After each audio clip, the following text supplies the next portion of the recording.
ঢাকা আন্তর্জাতিক বাণিজ্য মেলায় প্রত্যাশা মতো বিদেশি প্রতিষ্ঠানের সাড়া না মেলায় আন্তর্জাতিক শব্দই যেখানে এবার বাদ দিতে চেয়েছিল সরকার, সেখানে ডজন ডজন বিদেশি প্রতিষ্ঠান অংশ নিয়েছে এবারের আসরে।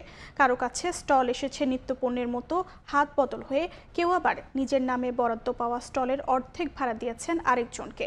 এমনকি ইরান পাকিস্তানের কোনো প্রতিষ্ঠানের অংশ নেওয়ার কথা আনুষ্ঠানিকভাবে জানানো না হলেও মেলায় মিলছে তাদের উপস্থিতি। এমন নানা অসঙ্গতির কারণ জানতে কয়েক দফায় যোগাযোগ করা হলেও মুখে কুলু পেটে থাকে আয়োজক প্রতিষ্ঠান ইপিবি।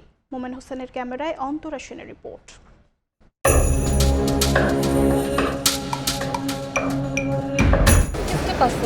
ये गवर्नमेंट ऑर्गेनाइजर करते हैं, गवर्नमेंट तो उनसे लिया টেন্ডারে পাইছি, যে পাইছে উনি ব্যবসা। ঢাকা আন্তর্জাতিক বাণিজ্য মেলা নানা সমালোচনার মধ্যে এবার বসেছে ৩০তম আসর। বিদেশি প্রতিষ্ঠানের প্রত্যাশিত অংশগ্রহণ না থাকায় মেলা শুরুর আগে আন্তর্জাতিক নামে বাদ দেওয়ার সিদ্ধান্ত নিয়েছিল সরকার। অবশেষে ৩ দশক আগের নাম বহাল রেখে ৩ জানুয়ারি মেলার উদ্বোধনী অনুষ্ঠান ও এর আগে করা সংবাদ সম্মেলনে জানানো হয় এবার মেলায় অংশ নিচ্ছে ৬ দেশের প্রতিষ্ঠান। আন্তর্জাতিক বাণিজ্য মেলায় বিদেশি স্টল থাকবে, এটাই স্বাভাবিক। ইপিবির তথ্য বলছে ১১টি স্টল আর প্যাভিলিয়ন বরাদ্দ করা হয়েছে বিদেশিদের জন্য। তবে বাস্তবে এসে দেখা যাচ্ছে এর সংখ্যা দ্বিগুণেরও অনেক বেশি। কর্তৃপক্ষ বলছে তাদের কাছে এই ধরনের কোনো তথ্যই নেই। তবে কি এর পেছনে রয়েছে অন্য কোনো কারসাজি? চলুন দেখা যাক।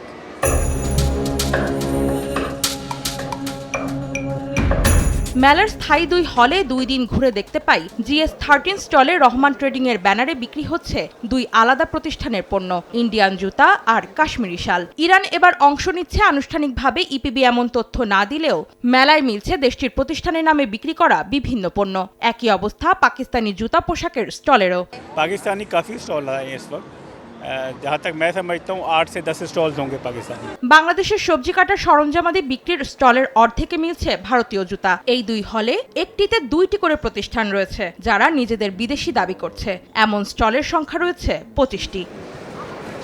স্টল বরাদ্দে হজবরলার কারণ জানতে GS15 নম্বর স্টল ভাগ করে বসা বাংলাদেশের আরবি জামদানি হাউস আর ভারতীয় কাশ্মীরি শাল বিক্রেতার সঙ্গে কথা বললে ২ প্রতিষ্ঠানই আলাদাভাবে দাবি করে ইপিবি থেকে বরাদ্দ নিয়েছেন তারা।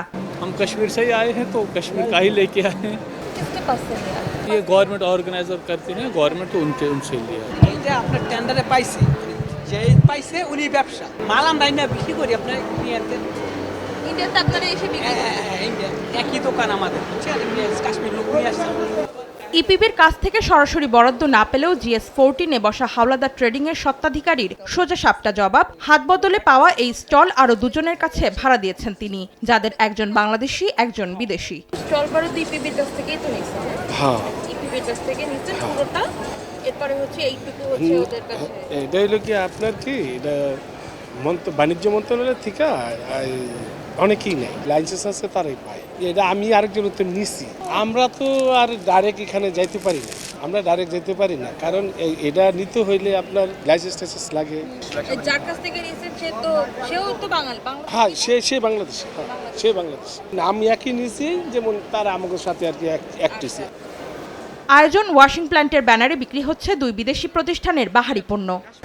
मगर इसको 2 भाग किया, एक भाग हमारा, एक भाग किसके पास से ये भरा लिया? उसका नाम अब्दुल्ला।